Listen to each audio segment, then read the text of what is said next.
The screen flickers. A body lies motionless in the dark, face down, arms twisted at unnatural angles. Blood pools beneath, spreading slowly across cold concrete. The camera pulls back. Another body, same position, same stillness. 2 lives, extinguished in an instant. A man's voice trembling. "I didn't mean for this to happen." The image shifts violently. A silver locket tumbles through darkness, catching light as it falls. The initials GM and LM flash across the screen before it hits the ground with a metallic clink that echoes endlessly. Now we're in Pinewood Valley, Missouri, autumn 1974. The camera glides over quiet streets lined with modest homes. Leaves scatter in the wind. An old clock tower marks the passage of time, tick, tick, tick. Inside a small house, 2 empty chairs sit at a dinner table, untouched plates gathering dust. The wall displays black and white photographs, 2 teenage girls, identical smiles, identical hopes. Grace and Lily Miller, 17 years old, frozen in time. The scene transforms. Present day. Candlelight flickers across dozens of faces gathered in the town square. The wind picks up. Crickets chirp in the distance. Someone sobs quietly. On October 17, 1974, 2 sisters left their shift at Betty's Diner just before 8 in the evening. Grace and Lily Miller had done this walk 100 times before, a simple 10-minute stroll down Silverwood Lane to the modest house they shared with their mother.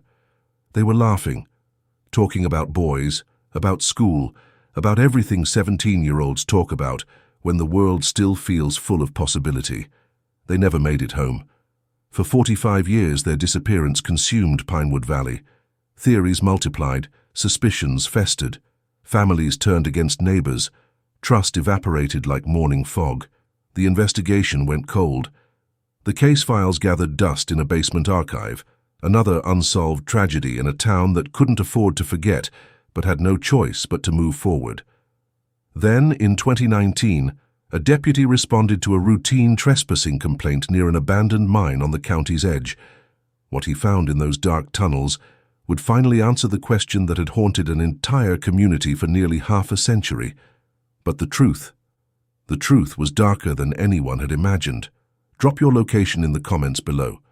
These stories connect us across distances, reminding us that darkness can hide in the most unexpected places, even in towns just like yours. They left Betty's Diner as usual. Grace pushed open the glass door first, Lily right behind her. They waved to the manager, called out their goodbyes to the cook still cleaning the grill. It was only a 10-minute walk home down Silverwood Lane. They had done it countless times before, but that night something changed. In those 10 minutes, Grace and Lily Miller vanished. What happened between the diner and their front door? And why would it take nearly half a century to find out? Grace and Lily Miller were 17 years old that autumn, identical twins, but different in almost every way that mattered. Grace wore her hair pulled back, practical and neat. She spent her evenings studying anatomy textbooks, determined to become a nurse. She talked about helping people, about making a difference in ways that were quiet but permanent. Lily, on the other hand, kept her guitar in the corner of their shared bedroom. She scribbled lyrics in notebooks during slow shifts at the diner, dreaming of Nashville, of stages and spotlights. She wanted to escape Pinewood Valley, not because she hated it, but because she believed there was something bigger waiting for her out there. The two were inseparable despite their differences. They finished each other's sentences. They covered for each other when one was late. They shared clothes, secrets, fears. To know one was to know both. The people of Pinewood Valley saw them as a unit, never just Grace or just Lily, always the Miller twins. Pinewood Valley itself was the kind of place where everyone knew everyone else's routines. The pharmacy closed at 6. The gas station stayed open until 9. Friday nights meant high school football, and Sunday mornings meant church. Betty's Diner sat on Main Street, a fixture for decades, serving coffee and pie to farmers, factory workers, and families alike. Grace and Lily had worked there for just over a year, saving money for their futures, one for nursing school, the other for a bus ticket south. October 17, 1974, started like any other Thursday. Grace worked the register. Lily took orders and refilled coffee cups. The dinner rush came and went. By 8 in the evening, the last customers had paid their checks and headed out into the cool autumn air. The manager, Betty herself, told the girls to go on home. She would finish the clean-up. Grace untied her apron. Lily grabbed her jacket from the hook by the kitchen. They walked out together into the fading light. A regular customer, Thomas Henley, was getting into his truck across the street when he saw them leave. He would later tell police that the girls seemed normal. They were talking, not arguing. Grace had her purse over her shoulder. Lily was adjusting her scarf against the October chill. They turned left onto Silverwood Lane, heading east toward the edge of town where their house sat tucked behind a row of oak trees. Henley watched them for a moment, then drove off. He was the last person to see them alive. The walk from Betty's diner to the Miller house was straightforward. Silverwood Lane ran parallel to the train tracks for about half a mile before curving north toward the residential streets. There were no shops along that stretch, just a few empty lots and the back ends of warehouses. Streetlights were sparse. Most residents knew to carry a flashlight if they were out after dark, but Grace and Lily had walked this route so many times they could have done it blindfolded. At 9:30, Harriet Miller stood at her kitchen window staring down the empty street. Her daughters were never this late without calling. She checked the clock again. 9:35. 9:40. She picked up the phone and dialed Betty's diner. Betty answered on the third ring, confused. The girls had left over an hour ago. Harriet called their friends next, one by one. No one had seen them. No one had heard from them. By 10:15, Harriet's hands were shaking as she dialed the Pinewood Valley Sheriff's Department. The dispatcher told her to stay calm, that teenage girls sometimes lost track of time, that they would probably show up any minute with an explanation. But Harriet knew her daughters. They did not lose track of time. They did not disappear without a word. At 11 o'clock, Deputy Franklin arrived at the Miller house to take a formal report. He asked the standard questions. Had the girls been upset recently? Were they having trouble at school or at work? Had there been any arguments at home? Harriet answered each one with increasing desperation. No, no, no. Grace and Lily were good girls. They were responsible. Something was wrong. The deputy radioed for backup. By midnight, a search party had formed. Neighbors grabbed flashlights and fanned out across Silverwood Lane, calling the girls' names into the darkness. They checked the ditches, the empty lots, the spaces between buildings. They knocked on doors asking if anyone had seen or heard anything unusual. No one had. The night swallowed their voices, giving nothing back. At 3 in the morning, Sheriff Raymond Caldwell stood in the middle of Silverwood Lane with his flashlight pointed at the ground. He had walked this stretch 4 times already, looking for anything: a dropped purse, a scrap of fabric, a shoe. There was nothing. No signs of a struggle, no blood, no tire marks suggesting a vehicle had stopped suddenly. It was as if Grace and Lily Miller had simply ceased to exist between the diner and their home. By dawn, the search expanded. Volunteers combed the woods bordering the town. They checked the old Whitman barn, the abandoned railway station, the creek bed where kids sometimes went to drink and smoke. Still nothing. The sheriff's department contacted neighboring counties, asking if any suspicious activity had been reported. No leads came back. Harriet Miller sat at her kitchen table as the sun rose, staring at the 2 empty chairs across from her. Their dinner plates sat untouched from the night before. She had made meatloaf, their favorite. The food had long gone cold. Her mind raced through every possibility, each one worse than the last. Had someone taken them? Had they been in an accident somewhere off the main road? Were they hurt, waiting for help that wasn't coming? Days passed, then a week. The story made the local papers, then the regional ones. Reporters showed up in Pinewood Valley, interviewing anyone who would talk. Theories started to spread. Some said the girls had run away together, tired of small-town life. Others whispered about foul play, about someone in town who had been watching them, waiting for the right moment. But without evidence, every theory was just noise.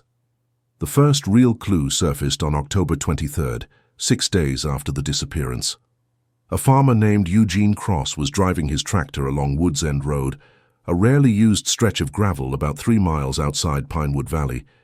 He noticed tire tracks in the mud near the tree line, fresh enough that they could not have been more than a few days old. He also saw something else, a green Chevrolet truck parked there on the night of October 17th. Cross had driven past it around 9:30 that evening, thought nothing of it at the time. Young couples sometimes use that road for privacy, but now hearing about the missing Miller girls, he called the sheriff's department. Deputies raced to Woods End Road. They found the tire tracks, took photographs, made plaster casts. They canvassed the area, searching for anything the girls might have left behind. They found nothing. Whoever had been there was gone, and they had left no trace beyond those tire tracks. The green Chevrolet truck became the focus of the investigation. Deputies questioned every resident who owned one. They checked registrations, knocked on doors, inspected vehicles. But the truck was never found. Either it had been sold, repainted, or driven far away from Pinewood Valley before anyone thought to look for it. By the end of October, the search parties had dwindled. Volunteers returned to their jobs, their families, their routines.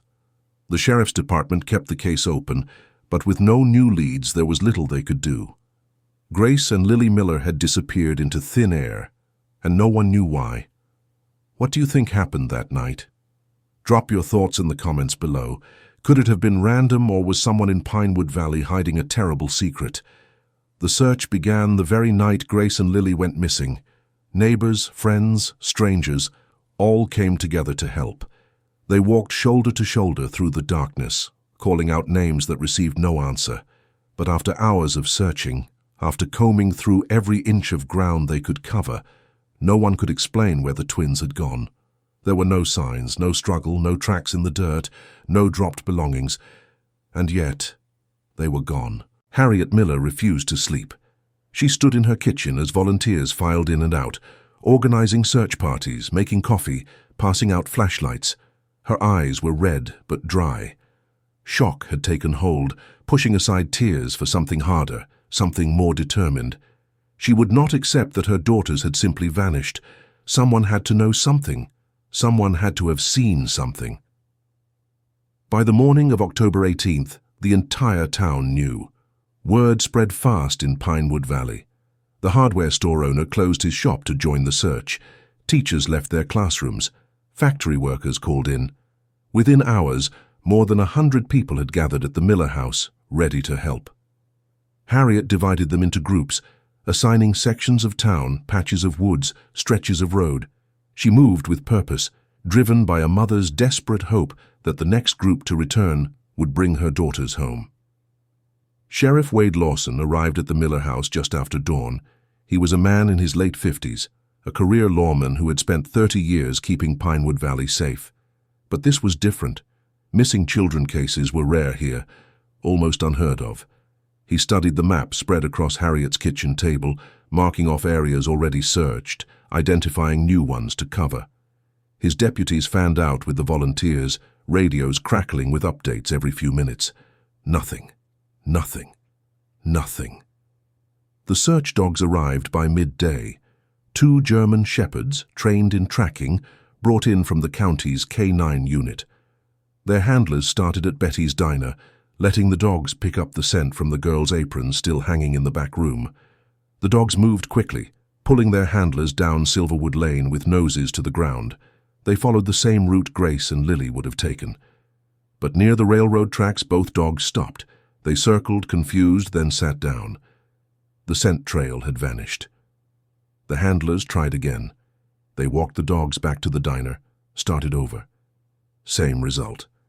The scent disappeared at the railroad tracks, as if the girls had simply evaporated.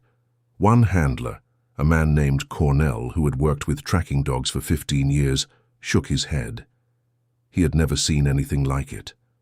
Either the girls had gotten into a vehicle at that exact spot, or something else had happened that disrupted the scent completely. Rain had not fallen that night. The ground was dry. There was no logical explanation for the trail ending so abruptly. Sheriff Lawson stood at the railroad tracks, staring down at the gravel between the rails.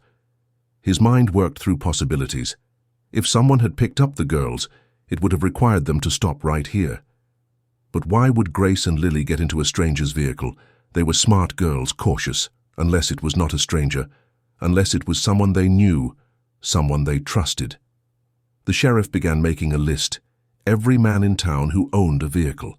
Every person who had regular contact with the Miller twins. He needed to know where everyone was on the night of October 17th between 8 and 9 o'clock. It was a small town, but even small towns had secrets. Even neighbors could hide things from each other. Days passed. The volunteers kept searching, but the initial urgency began to fade. People had jobs to return to, families to care for. The crowds thinned. By October 21st, only a core group remained. Harriet, a few close friends, and the sheriff's department. They expanded the search radius, moving further into the countryside, checking abandoned buildings, old barns, places where someone might hide something they did not want found. Then came the first real clue. On October 23rd, a farmer named Eugene Cross called the sheriff's office. He had been thinking about the night the Miller girls disappeared, replaying his evening in his mind. He remembered driving his truck along Woods End Road around 9:30 that night. Woods End Road was a narrow strip of gravel that cut through farmland about 3 miles outside Pinewood Valley. It led nowhere in particular, just looped back around to the main highway. Most people avoided it unless they had business out that way. Cross told the deputy on the phone that he had seen a green Chevrolet truck parked on the side of Woods End Road that night. He had not thought much of it at the time. Young couples used that road for privacy.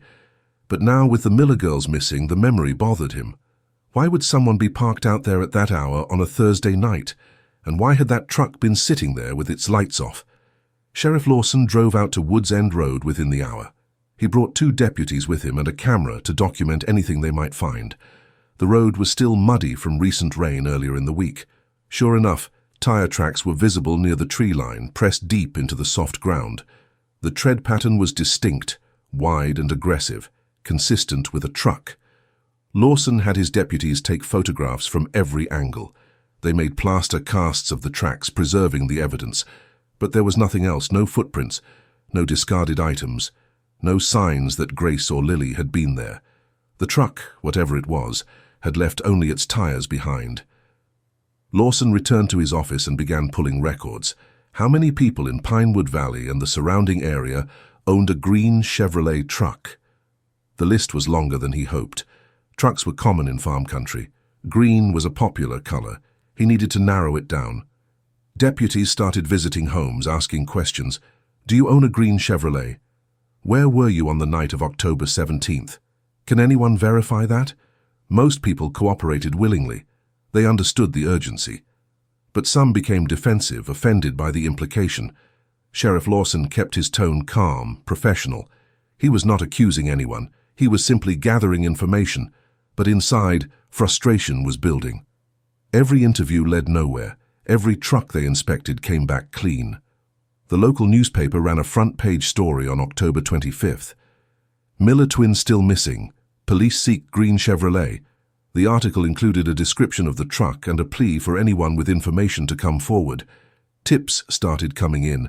People reported seeing green trucks in various locations at various times. Deputies followed up on each one. None led anywhere. Either the callers were mistaken about the color, or the truck they saw was not the one parked on Woods End Road that night. By early November, the investigation had stalled. The tire tracks were documented, but without the truck itself, they meant little. The search parties had covered every accessible area within a 10-mile radius. The dogs had been brought back twice more, with the same result. The scent trail ended at the railroad tracks, and no amount of effort could change that. Harriet Miller stopped sleeping entirely.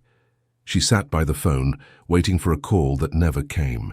She went to the sheriff's office daily, demanding updates, asking what more could be done. Lawson had no answers that satisfied her. The truth was simple and cruel. Without physical evidence, without witnesses, without a body, the case had nowhere to go. The Miller twins had vanished, and the person responsible had left almost no trace. The town began to change. Doors that were once left unlocked now had deadbolts installed. Parents no longer let their children walk home alone after dark. Suspicion crept in. Neighbors eyed each other differently. Who among them was capable of something like this? Who had secrets dark enough to hide two girls and leave no trail? The case went cold, not officially but practically. Sheriff Lawson kept the file open, kept reviewing the evidence, kept hoping for a break. But weeks turned into months, and months turned into winter. Snow covered Pinewood Valley, blanketing the streets and fields, burying the hope that Grace and Lily would ever be found. But then, one unexpected witness would change everything. Every unsolved case represents a family still waiting for answers, just like the Millers. Make sure you're subscribed to follow this case to its shocking conclusion. Who do you think was the first person to give a crucial clue? Let me know what you think happened to Grace and Lily in the comments below. For 45 years, the community of Pinewood Valley had no answers. The case file sat in a basement archive, collecting dust alongside dozens of other cold cases that time had forgotten.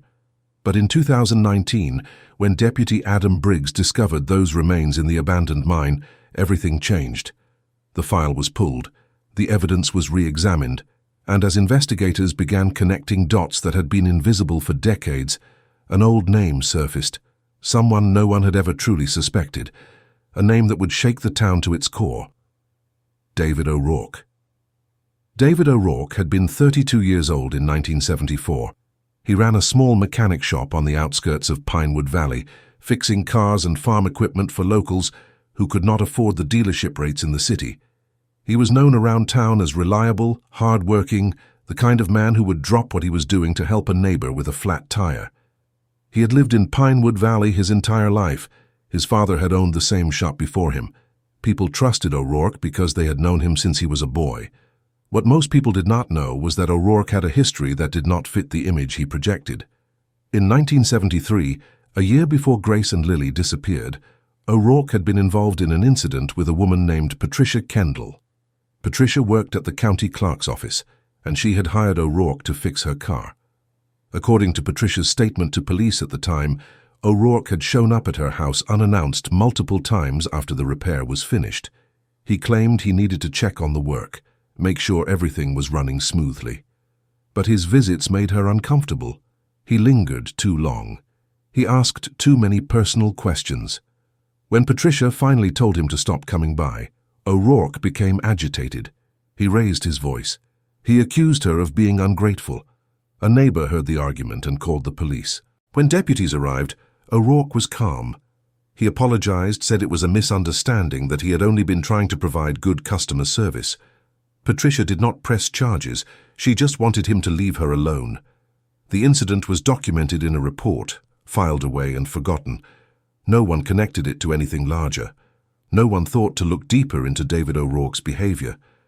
But in 2019, when investigators reopened the Miller case, that report resurfaced.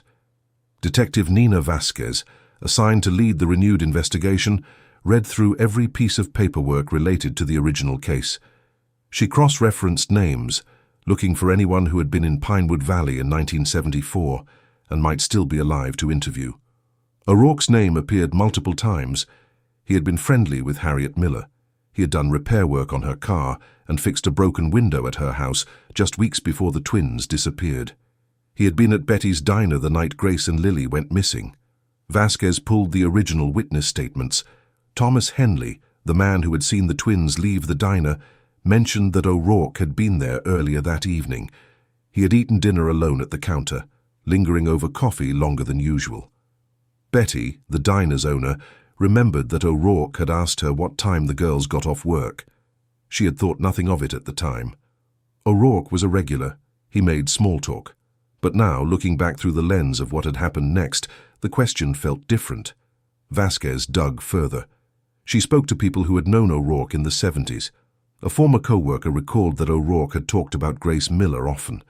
He said she was smart, ambitious, that she was going to do something important with her life. The co-worker thought it was odd how much O'Rourke seemed to know about a teenage girl he had no real connection to. But again, no one said anything. No one wanted to believe that a man they saw every day could be dangerous.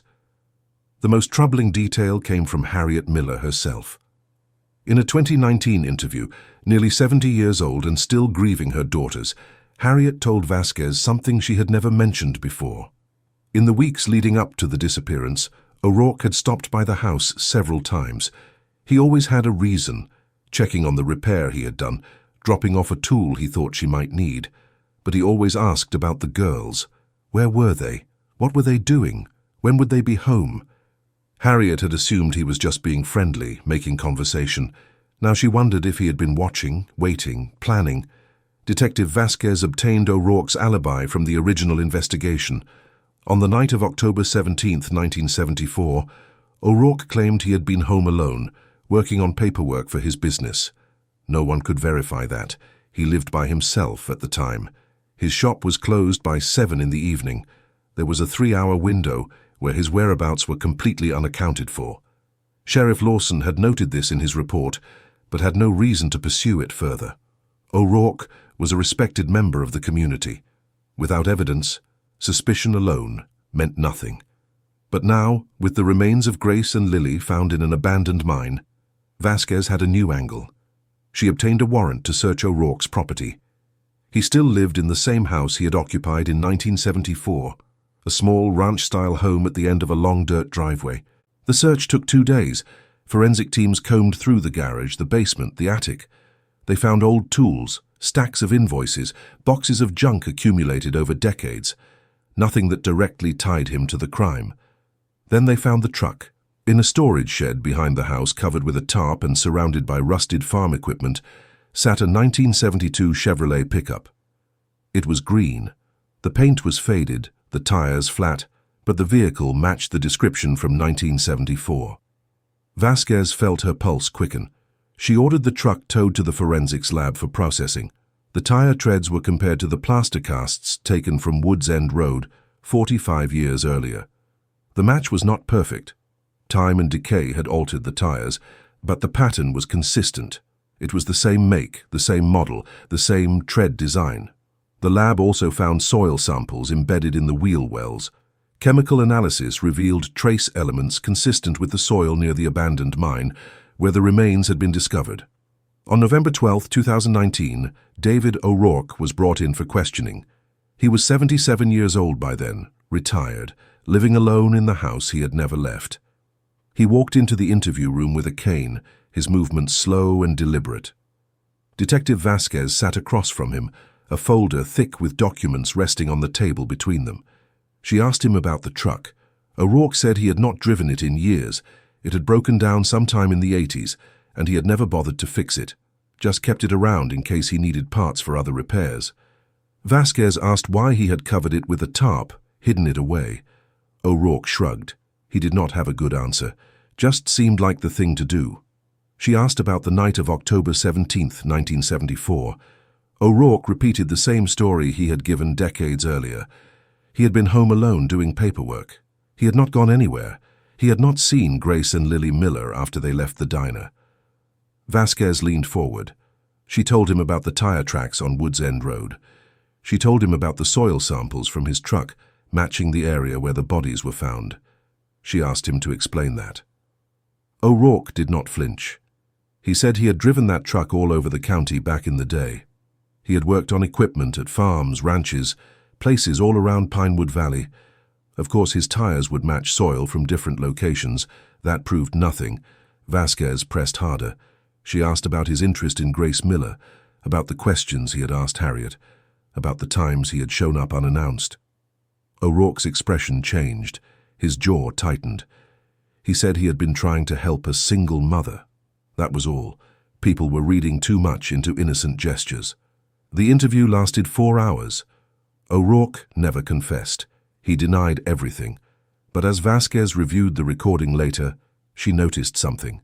Every time she mentioned Grace specifically, O'Rourke's tone shifted. He became defensive, almost protective. He talked about how smart she was, how much potential she had. He never mentioned Lily. It was always Grace. That singular focus told Vasquez something important. This was not random. This was personal. With new evidence linking O'Rourke to the twins, investigators began building a case. But they needed more. They needed something concrete, something a jury could not dismiss as circumstantial.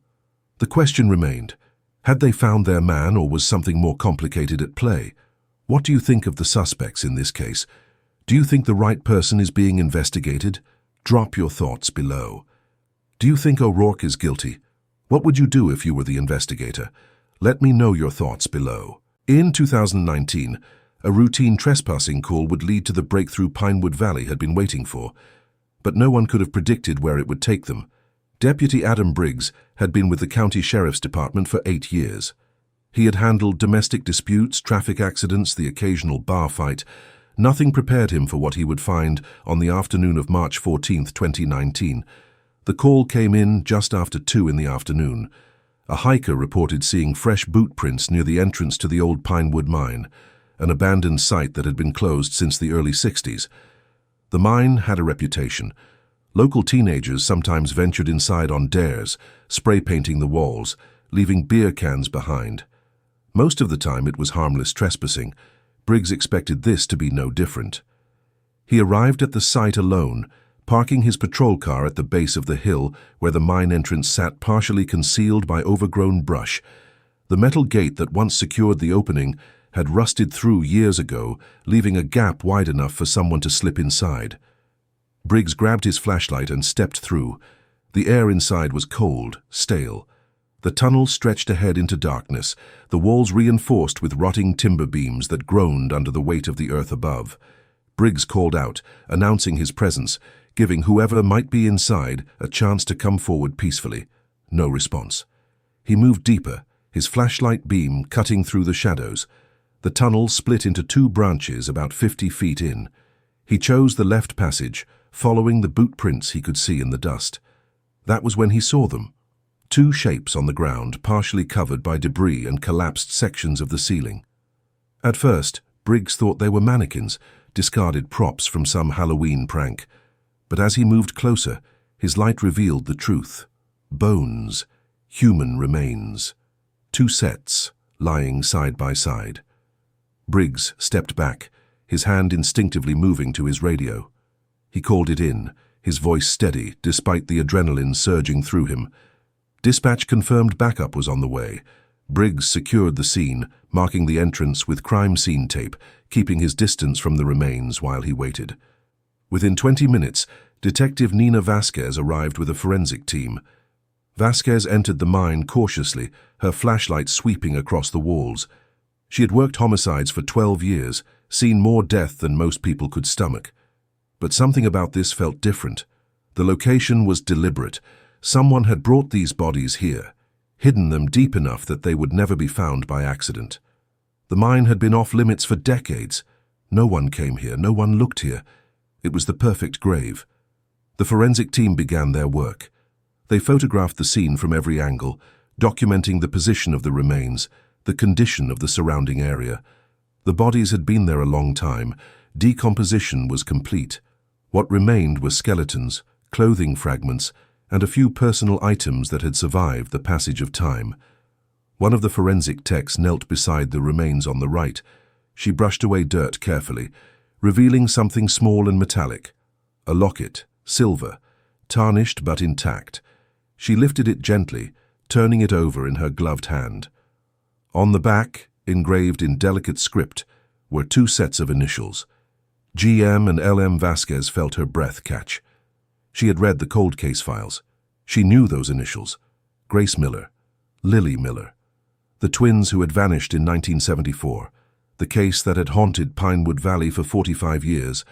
She pulled out her phone, called her supervisor, told him what they had found. The response was immediate. Secure the site. Process everything. Do not let anyone near until they had answers. The remains were carefully removed from the mine over the next several hours. Each bone was catalogued, each fragment of clothing bagged and labeled. The locket was sent to the lab for cleaning and further analysis. Vasquez stood at the entrance to the mine as the sun began to set, watching the forensic team carry out their evidence. She thought about Harriet Miller, the mother who had spent 45 years not knowing, the woman who had never stopped searching, never stopped hoping. Now they had answers. But those answers came with a terrible finality. DNA testing began immediately. The lab extracted samples from the remains, comparing them to DNA provided by Harriet Miller years earlier when the case had been reopened. The process took 3 weeks. On April 5, 2019, the results came back. Positive match. The remains found in the Pinewood mine were Grace and Lily Miller. Detective Vasquez drove to Harriet Miller's house to deliver the news in person. Harriet answered the door slowly, her hands trembling as she gripped the frame for support. She was 89 years old now, her hair white, her face lined with decades of grief. She looked at Vasquez and knew immediately why she was there. Vasquez did not make her wait. She told her what they had found, where they had found it, how the DNA had confirmed the identities. Harriet did not cry. She simply nodded, her eyes distant. She had known for years that her daughters were gone, but knowing and having proof were two different things. Harriet asked only one question. Did they suffer? Vasquez hesitated. The truth was they could not know for certain. The remains offered clues but not a complete picture. What they could determine was that both girls had sustained trauma consistent with being struck. The medical examiner believed death had come quickly. Vasquez shared this, softening the details, giving Harriet what small comfort she could. Harriet thanked her and closed the door. The news spread through Pinewood Valley within hours. The local paper ran the story on the front page. Television crews arrived from the city, setting up outside the sheriff's department, interviewing anyone willing to talk. The town that had lived with this mystery for nearly half a century finally had closure. But closure did not bring peace. It brought anger. It brought questions. Who had done this? Who had taken 2 innocent girls and hidden them in a mine for 45 years? And why? The forensic team continued analyzing evidence from the scene. They found fibers embedded in the clothing fragments, synthetic materials that did not match anything naturally occurring in the mine. They found tool marks on some of the support beams near where the bodies had been placed, suggesting someone had moved debris to create a hiding spot. Most importantly, they found traces of paint on one of the locket's chains. Green automotive paint, the same shade used on trucks manufactured in the early 70s. Vasquez cross-referenced this with the evidence collected from David O'Rourke's property. The paint on the locket matched samples taken from his Chevrolet truck. The connection was undeniable. O'Rourke's vehicle had been at the mine. The girls had been in contact with something from that truck before they died. The pieces were falling into place. But there was still one last question that haunted Vasquez as she reviewed the files late into the night. Why had O'Rourke done this? What had driven a man who seemed so ordinary, so trusted, to commit such an act? The answer, she suspected, lay somewhere in the psychology of obsession. O'Rourke had fixated on Grace. He had watched her, learned her routines, inserted himself into her family's life. And when she did not reciprocate, when she remained just another teenage girl going about her life, he had taken what he believed he was owed. The locket became a focal point of the investigation. Harriet identified it immediately when shown photographs. She had given it to the girls on their 16th birthday, 1 year before they disappeared. Grace and Lily had worn them constantly, never taking them off. The fact that it had been found with the remains confirmed not only their identities, but also that they had been taken directly from the street that night, still wearing the things they valued most. The town stood still. They finally had the answers. The remains were Grace and Lily. The location was the Pinewood mine. The evidence pointed to David O'Rourke, but there was still one last question that refused to fade. Who had done this, and why? If you haven't already, make sure you're subscribed. We'll uncover more chilling details in the upcoming chapters. Make sure to like and share if you're following along. We'll dive deeper into the mind of the killer in the next chapter. Don't miss it. They thought they knew him. He had been living in plain sight for decades, a neighbor, a friend, someone who fixed cars and helped with repairs. But what if the one person everyone trusted was the person behind it all? The arrest of David O'Rourke came on May 3, 2019, 45 years after Grace and Lily Miller disappeared. Detective Nina Vasquez arrived at his house just after dawn, with a warrant and 4 uniformed officers. O'Rourke answered the door in his bathrobe, his face showing neither surprise nor fear. He had been expecting this. Vasquez read him his rights, while officers searched the property one final time, looking for anything they might have missed during the first sweep. O'Rourke said nothing. He simply nodded, put on his shoes, and allowed himself to be led to the patrol car. The evidence against him was circumstantial but compelling. The green Chevrolet truck with soil samples matching the mine. The paint traces on the locket linking it to his vehicle. His unverified alibi for the night of October 17th, 1974. His documented history of inappropriate behavior toward women. His repeated unexplained interest in Grace Miller. Separately, each piece meant little. Together, they painted a picture that was hard to ignore. But Vasquez knew they needed more. A defense attorney would tear apart circumstantial evidence. They needed witnesses. They needed testimony that could place O'Rourke at the scene, that could demonstrate motive, that could prove beyond reasonable doubt that he had taken those girls and hidden them in the mine. So Vasquez began re-interviewing everyone who had known O'Rourke in 1974. She needed to find the cracks in his story, the moments where his carefully constructed alibi fell apart. The first break came from Eleanor Chen, who had worked at the post office in Pinewood Valley during the 70s. Eleanor was 71 now, retired and living 2 towns over. When Vasquez called, Eleanor said she had been waiting for someone to ask her about David O'Rourke for years. She had information she had never shared because no one had ever questioned him seriously. Eleanor told Vasquez that O'Rourke used to come into the post office regularly, sometimes twice a week. He always asked about the Miller family. Did they get any mail?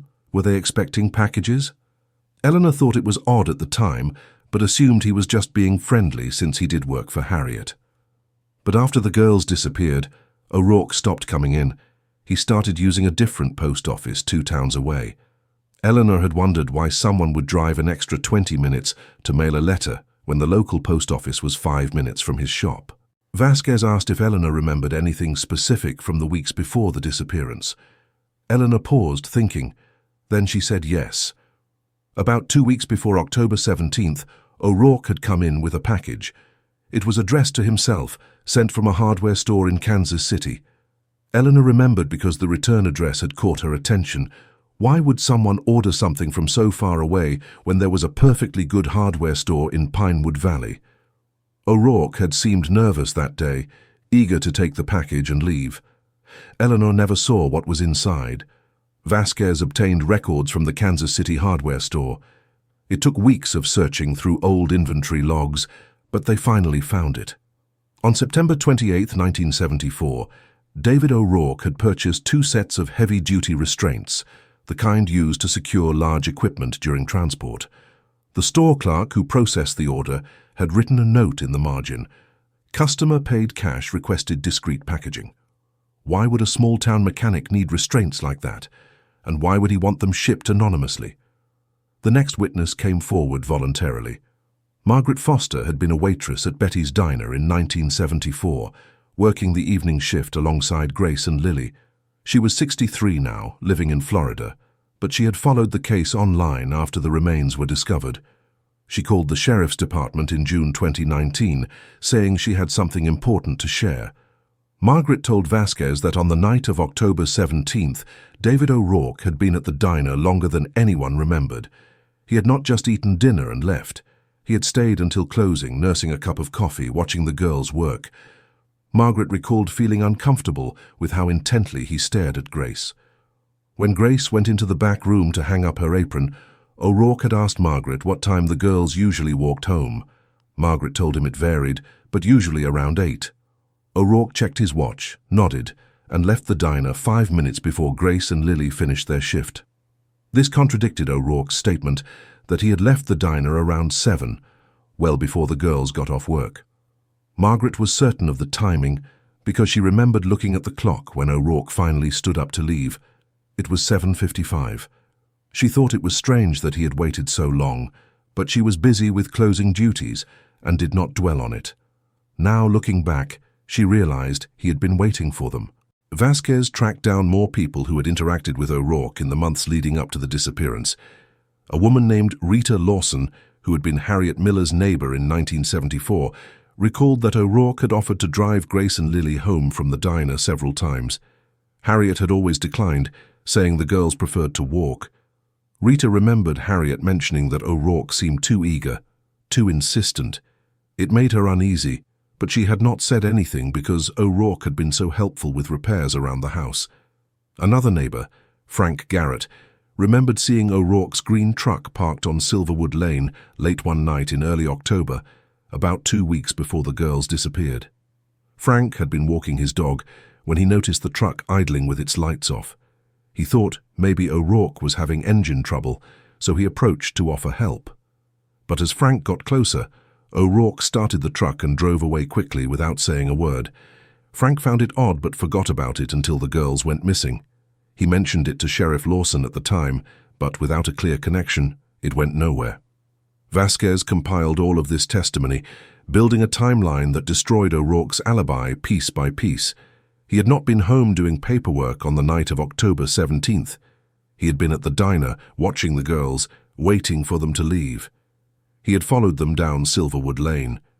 Somewhere between the diner and their home, he had stopped them, convinced them to get into his truck, or forced them inside. Then he had driven to Woods End Road, the isolated stretch where his tire tracks had been found.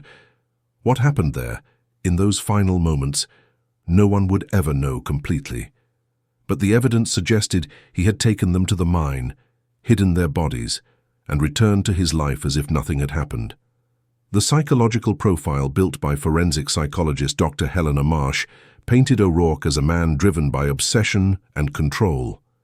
He had fixated on Grace because she represented something he could not have: youth, potential, a future. He had inserted himself into the Miller family's life, offering help, building trust, all while fantasizing about possessing what he believed should be his. When Grace remained unattainable, when she continued to see him only as the mechanic who fixed her mother's car, his obsession turned darker. He decided that if he could not have her in life, he would take her out of it entirely. Dr. Marsh noted that O'Rourke's behavior after the disappearance was consistent with someone who believed he had committed the perfect crime. He stayed in Pinewood Valley, continued his business, married, had children.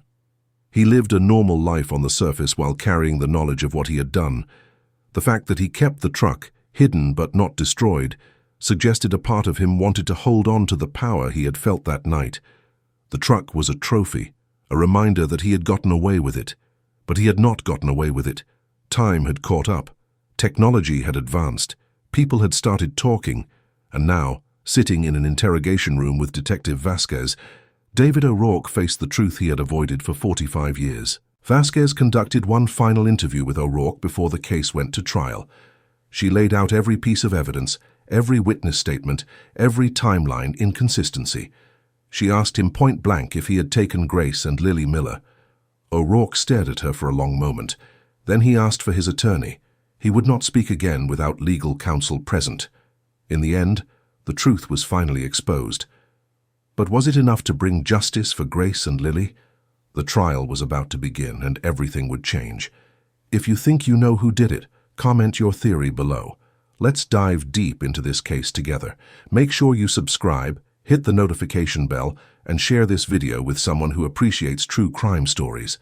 Your support helps bring attention to cases that might otherwise be forgotten. With the conviction behind them, the Millers could finally begin the slow process of healing. But the town of Pinewood Valley would never be the same again. The trial of David O'Rourke began on September 9, 2019. The courtroom was packed. Residents of Pinewood Valley filled every available seat, some arriving hours early to secure a spot. They needed to see this through. They needed to witness the man who had shattered their sense of safety held accountable for what he had done. The media presence was overwhelming. Television crews lined the courthouse steps. Reporters from across the country descended on the small Missouri town, turning the proceedings into a national story. The prosecution laid out their case methodically. They presented the forensic evidence, the paint traces on the locket matching O'Rourke's truck, the soil samples linking his vehicle to the mine, the tire tracks from Woods End Road.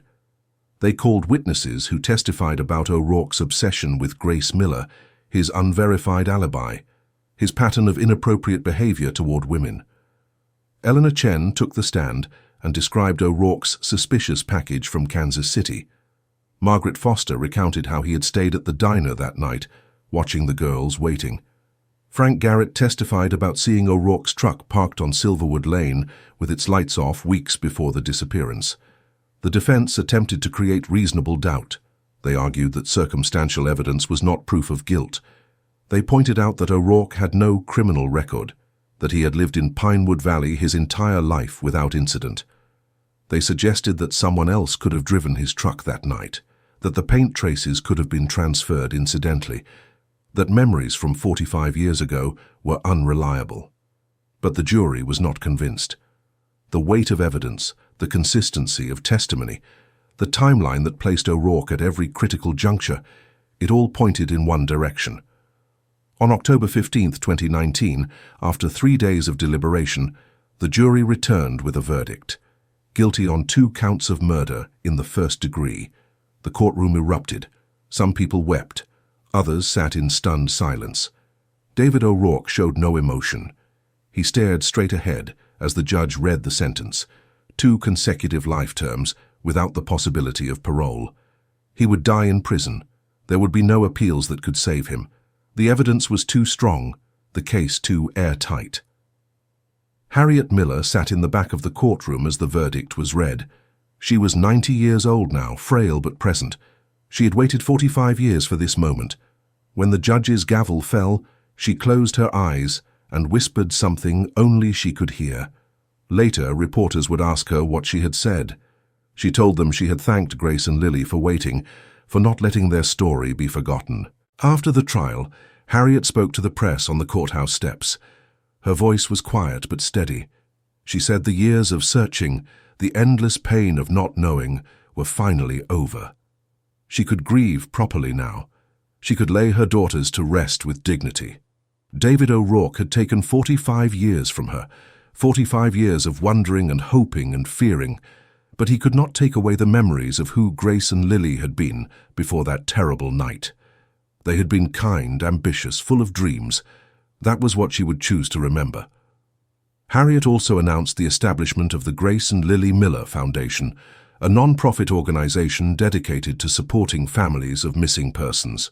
She had received a settlement from the county as part of the legal proceedings, and she wanted to use that money to ensure other families would not suffer the way she had. The foundation would provide resources for search efforts, fund forensic testing for cold cases, and offer counseling services for families living with uncertainty.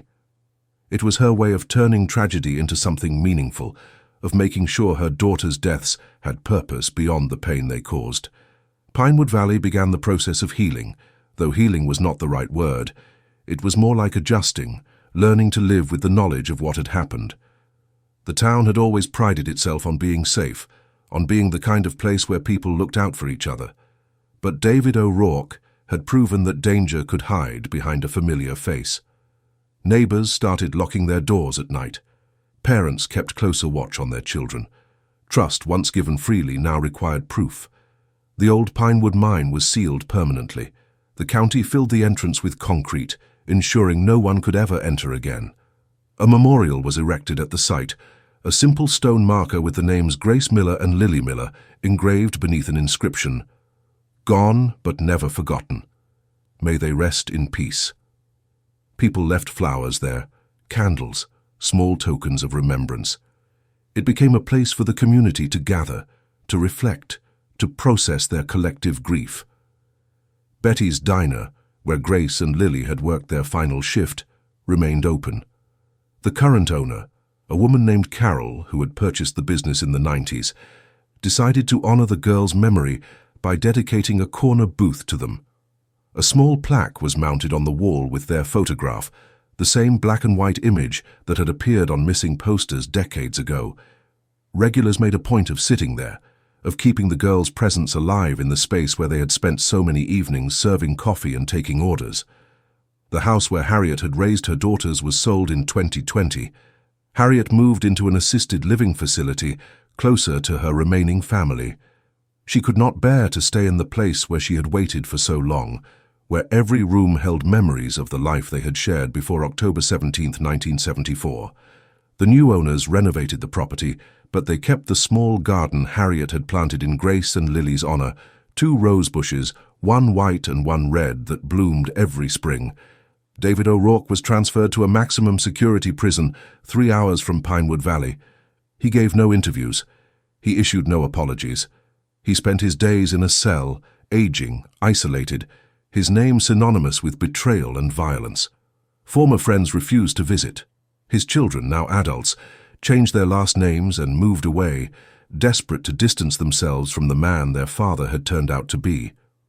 O'Rourke became what he deserved to be, forgotten by everyone except those whose lives he had destroyed. Detective Nina Vasquez continued working cold cases for the county. The Miller case had reminded her why she had become a detective in the first place. Every unsolved disappearance represented a family in limbo, unable to move forward, trapped in the worst kind of uncertainty. She made it her mission to bring closure to as many of those families as possible. When she retired in 2023, she had solved 12 cold cases, bringing answers to families who had waited years, sometimes decades, for the truth. Pinewood Valley moved forward, but the shadow of Grace and Lily Miller lingered. Their story became part of the town's history, a reminder that evil could exist anywhere, even in places that felt safe. Parents told their children about the Miller twins, not to frighten them but to teach them vigilance, to show them that trusting blindly could be dangerous. The town's annual memorial service, held every October 17th, drew hundreds of attendees. People gathered in the town square, lit candles, and spoke the names of Grace and Lily aloud, ensuring they would never be reduced to statistics or forgotten victims. Years passed. Harriet Miller died peacefully in her sleep on January 12, 2021, at the age of 91. She was buried beside her daughters in the Pinewood Valley Cemetery, their graves marked by a single headstone that read, "Together Again." The funeral was attended by nearly the entire town. People spoke of her strength, her determination, her refusal to let her daughter's story fade. She had fought for them until the very end, and in doing so, she had given them the justice they deserved. Though justice was served, the question still lingers. How many other secrets are hidden in the small towns we trust? Make sure you subscribe, hit the notification bell, and share this video with someone who appreciates true crime stories. Your support helps bring attention to cases that might otherwise be forgotten.